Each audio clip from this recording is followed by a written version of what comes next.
I swear, Jordan, every time I open my news apps, there's another dramatic headline about the US economy. One day, it's record-breaking growth. The next, it's recession incoming. I'm getting whiplash. Welcome to modern economics, half data, half drama. But honestly, the economy is in a weird place right now. Weird how? Because job reports look good, right? Low unemployment, strong hiring. Yeah, but that's the surface. Dig a little deeper and you'll see why people are divided. For example, wages went up? Yes. But inflation ate up a huge chunk of that progress. Tell me about it. My grocery bill used to be like $90. Now it's $140 for the same stuff. And don't even get me started on rent. Exactly. Housing is the real boss fight.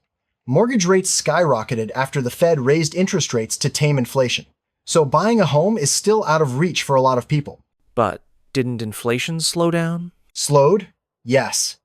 Gone? Not even close. Prices didn't drop, they just stopped rising as fast. That's why people still feel the pain. Real talk. If a carton of eggs goes from $2 to $5 and then stops at $5, that's still brutal. Okay, fair. But what about GDP growth? I keep hearing that the US economy is surprisingly strong. It is strong on paper. Businesses are investing again. Consumer spending is high. Exports are up. But at the same time, Americans are using more credit cards than ever. People are spending, but they're also drowning in debt. So we're like thriving and struggling at the same time? Exactly. It's like someone smiling in a selfie while their house burns down behind them. That is painfully accurate. And don't forget the job market. Tons of jobs, sure. But also tons of layoffs in big tech, finance, and media. It's like companies are hiring and firing at the same time. I read that remote work is still causing tension too. Yup. Some companies want everyone back in the office. Employees? Not so much. That tug of war is reshaping everything. Real estate, hiring practices, even city economies. So where does it all go from here? Is the US headed for a recession or not? Economists are split. Half say, we avoided the recession. The other half say, it's coming just delayed. Honestly, the economy's like a Jenga tower right now. Looks stable until someone pulls the wrong block. And that wrong block could be... Student loan repayments, global conflicts, an oil price spike, corporate debt, or another banking scare. Pick your chaos. Man. So the future is basically uncertain. Always. But here's the hopeful part. The US economy is incredibly resilient. It bounces back faster than most countries. Innovation, consumer spending, global demand, they all keep it alive. So we're not doomed? No, just strapped into a roller coaster we can't get off of.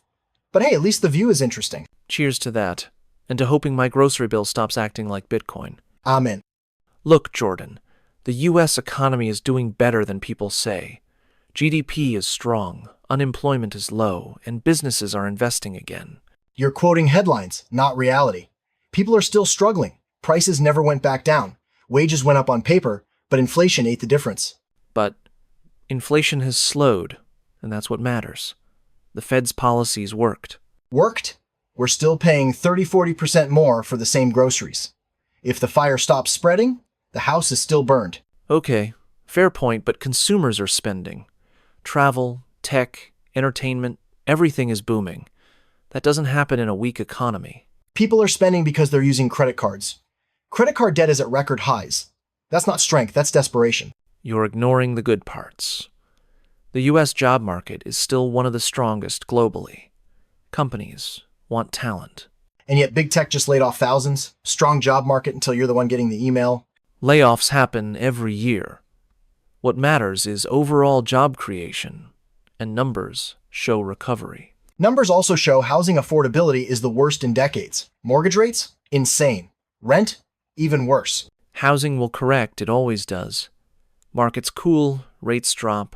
But until it does, regular people are suffocating. What good is a strong GDP if no one can afford a home or groceries? The economy is cyclical. Ups and downs happen. The important thing is that the US always rebounds. Rebounds for who, though? Investors? Corporations? Because the average person isn't feeling any rebound. You're too pessimistic. Innovation, global demand, American consumer power, these are unmatched. And you're too optimistic. Debt, housing, inflation, instability, these aren't small issues. So, Your conclusion is doom? No, just reality. The economy is strong on paper, unstable in real life. Then maybe the truth is in the middle? Probably. A strong engine powering a shaky car,